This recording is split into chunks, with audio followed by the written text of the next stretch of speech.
Assalamu alaikum dear students, my fellows. Welcome back to my YouTube channel NPS 19 Official. Students, we were doing chapter number 1, classification of living organisms. Our today's topic is biodiversity. The number of kinds of living things present at a particular place is called biodiversity. यानी कि हमारे एक कोई भी specific place है, ठीक है, वहाँ पे जितने भी डिफरेंट काइंड के ऑर्गेनिजम्स मौजूद हैं, प्लांट्स हैं, एनिमल्स हैं, कोई भी लिविंग थिंग्स मीन कोई भी living thing, plants, animals, humans, ठीक है, उनको हम क्या कहते हैं? बायोडाइवर्सिटी कहते हैं। यहाँ से यहाँ तक आपकी बायोडाइवर्सिटी की डेफिनेशन भी हो सकती है, जो कि आपका पहला क्वेश्चन भी है, इसलिए मैंने पहले ही मार्क कर लिया हुआ है। The type of plants and animals no longer found in this world are called extinct. जैसे कि हमने लास्ट वीडियो में मैंने आपको बताया था, extinct species किनको कहा जाता है? वो स्पीशीज़ जो कि अब इस दुनिया में मौजूद नहीं है, उनका कोई बॉडी पार्ट कुछ भी नहीं है, ठीक है, कोई एक सिंगल एनिमल भी उनका एनवायरनमेंट इस दुनिया में मौजूद नहीं है, उसको हम क्या कहते हैं? एक्सटिंक्ट कहते हैं। जैसे एग्जाम्पल है डायनासोर्स की, आपने पिक्चर्स भी देखी थी लास्ट वीडियो में डायनासोर्स की। Many organisms that are very likely to become extinct in near future are called endangered organisms. और वो organisms जिनकी जान को खतरा है, या फिर ये है कि वो बहुत थोड़े टाइम के बाद जो है ना वो भी क्या हो जाएंगे? एक्सटिंक्ट होने वाले हैं, ठीक है, इन नियर फ्यूचर यानी बहुत जल्द। तो उनको हम क्या कहते हैं? endangered organisms। इसकी एग्जाम्पल है हमारे पास Bengal tiger, rhinoceros, etc. There are many endangered animals in Pakistan. For example, snow leopard, green turtle, hawk, Indus dolphin, and markhor. Markhor आपको पता है इज और नेशनल एनिमल ऑफ पाकिस्तान, लेकिन ये भी क्या है? एंडेंजर्ड स्पीशीज में ही इंक्लूड होता है। Next is human impact on biodiversity, यानी कि ह्यूमन का क्या इम्पैक्ट पड़ता है बायोडाइवर्सिटी के ऊपर। The forests are being cut down for cultivation and urbanisation, ठीक है, लोग दरख्त काट रहे हैं, आपको पता है, ठीक है, उस लकड़ी से हम क्या करते हैं? अपना फर्नीचर बनाते हैं, ठीक है, गाँव जो है वो शहरों में तब्दील हो चुके हैं। The cutting of forest has destroyed the habitats of animals. What is habitat?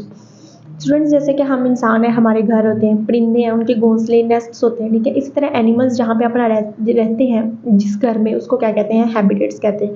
तो जब हम फॉरेस्ट कट करते हैं तो उसकी वजह से उनके क्या होता है? उनके घर भी ख़राब हो जाते हैं। Another human act of excessive hunting of animals has endangered animals. और जो हम बहुत ज़्यादा शिकार करते हैं जानवरों का, उसकी वजह से भी उनकी जान को क्या है? ख़तरा है। नेक्स्ट, डू यू नो, जैसा कि मैंने आपको लास्ट वीडियो में बताया था कि कोई भी डू यू नो या इन्फॉर्मेशन बॉक्स हमने नहीं स्किप करना है, ठीक है, ये बहुत इंपॉर्टेंट होते हैं। Pine trees in Buner, KPK, juniper in Ziyarat, Balochistan, and mangrove at the seashores in Sindh are disappearing at a faster rate. उन्होंने बताया हुआ है कि कुछ ये जो पौधे हैं, ठीक है, ये क्या हो रहे हैं? डिसअपियर हो रहे हैं फास्ट रेट के ऊपर, यानी कि इनकी जान, ये भी क्या है? सिर्फ एनिमल्स को ही नहीं एंडेंजर्ड होते बल्कि प्लांट्स भी एंडेंजर्ड होते हैं।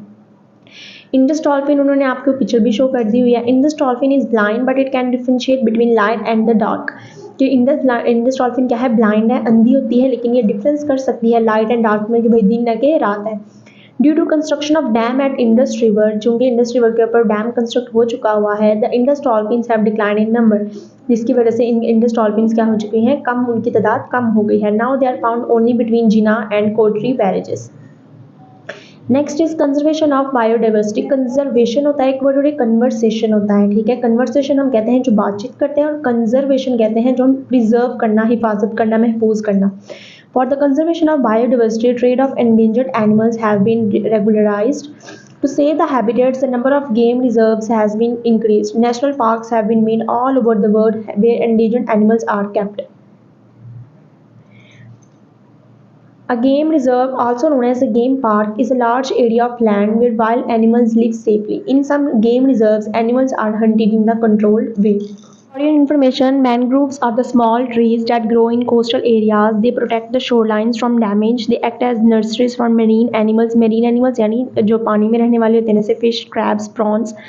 The government of Pakistan earns foreign exchange from the export of these animals. यानी इन animals क्या होता है? हमें इकोनॉमी को बेनिफिट हो रहा है पाकिस्तान को। Mangroves also reduce smoke and pollution of the city, ठीक है। मैनग्रोव्स जो है, ट्रीज जो हैं ये वाले, इनसे क्या होता है? स्मोक कम होती है और पोल्यूशन भी कम होता है एनवायरनमेंट सिटी से, ठीक है। Conservation of mangroves is very necessary. So students, our chapter has been ended. Now come to the exercise. Question number 1, tick the correct option. ठीक है, 4 options दिए होते हैं, आपने कोई एक टिक करना होता है, जो correct one होता है. Which one of the following is the foot of an aquatic bird? Aquatic bird हमने पढ़े थे, ठीक है, उनमें डक की एग्जाम्पल थी और इसमें से आपने रिकोगनाइज करें कि डक का कौन सा फुट है, ठीक है, तो वो ये फर्स्ट वाला है. The cat belongs to which group, ठीक है, ये हम सारे जो एमसीक्यूज हैं आपके बुक के पीछे से लिए गए हैं, जो आपने पढ़े हैं सारे टॉपिक्स, ठीक है. The cat belongs to which group? Amphibians, reptiles, birds, mammals. तो कैट किससे बिलोंग करती है? मैमल्स के ऊपर. क्यों? क्योंकि उसकी बॉडी के ऊपर क्या होते हैं? हेयर मौजूद होते हैं. वो जिन और ऑर्गेनिजम्स के ऊपर हेयर मौजूद होते हैं, क्योंकि इसमें इंक्लूड करते हैं मैमल्स में. A fish respires through which organ? Gills, ठीक है, फिश रेस्पायर करती है गिल्स के थ्रू, ह्यूमंस लंग्स के थ्रू, ठीक है. What is the number of cotyledons in a gram seed? 1 2 3 4. Option correct one कौन सा है? 2. Which group is found only in the ocean? Fish, insects, echinoderms, amphibians, ठीक है. फिश जो है वो वाटर में भी रहती है, लेकिन वो ओशन, लेक्स, रिवर, ठीक है, इस तरह दूसरी एनवायरमेंट्स में भी रह सकती है, लेकिन जो सिर्फ और सिर्फ ओशंस में मौजूद होते हैं वो कौन होते हैं? Echinoderms. Next come to the short question answers. Define biodiversity. Students, first question was define biodiversity, ठीक है. जब मैंने अभी आपको चैप्टर रीड करवाया है तो उसमें मैंने बताया कि पेज नंबर 13, ठीक है, first line, the number of kinds of living things present at a particular space is called biodiversity. ये आपके पहले क्वेश्चन का आंसर है. Question number 2, state the importance of classification. Students, open page number 2 at very start of your chapter, importance of classification. Due to classification, we can determine the similarities and differences among organisms. Due to the structure and other characteristics of organisms, we can identify and study them. We can also know the relationship among the organisms. Question number 3, write the difference between, first one about worms and insects, second amphibians and reptiles. Worms have no legs, while insects क्या होते हैं? इधर jointed legs होते हैं, ठीक है. And worms के पास क्या होते हैं? The body of some worms are not divided into segments. जैसे एग्जांपल है प्लेटफॉर्म्स एंड राउंड वर्म्स, लेकिन अर्थवर्म जो होता है वो सेगमेंटेड होता है. इसी तरह जो इंसेक्ट्स हैं, इंसेक्ट्स तो बॉडी क्या होती है सेगमेंटेड है, ठीक है. और ये भी कर सकते हैं, their body is round and cylindrical while their body is segmented and divided into 3 parts, head, thorax, abdomen, ठीक है. साथ में आपने एक एग्जांपल दे देनी है प्लेटफॉर्म्स, और इधर से आप दे सकते हैं wasp, cockroach, animal. Difference between amphibians and reptiles. This one is your answer. Compared to the amphibians and reptiles flourish all over the world because they do not depend on water for reproduction, ठीक है. जो amphibians होते हैं वो क्या सिर्फ और सिर्फ वाटर पे डिपेंड कर रहे होते हैं कि उन्होंने वाटर में ही रहना है, जबकि रेप्टाइल्स जो होते हैं वो वाटर पे डिपेंड नहीं करते हैं. Question number 4, what is the similarity between fungi and animals? Both fungi and animals क्या हैं? मल्टी सेलुलर हैं, यानी made up of more than one cell हैं, ठीक है. And they do not have chlorophyll so they can not make their own food, ठीक है. इसी तरह जो सिमिलर है next plant, these organisms are made up of many cells, यानी ये भी मल्टी सेलुलर हैं. They do not have chlorophyll so they can not make their food. Question number 5, write one characteristic and one example of Monera and protista. आपने Monera की और protista kingdom दोनों पढ़े, ठीक है. उसकी कोई भी एक कैरेक्टरिस्टिक ले सकते हैं अपनी मर्जी की भी, और एक एग्जांपल लिख सकते हैं.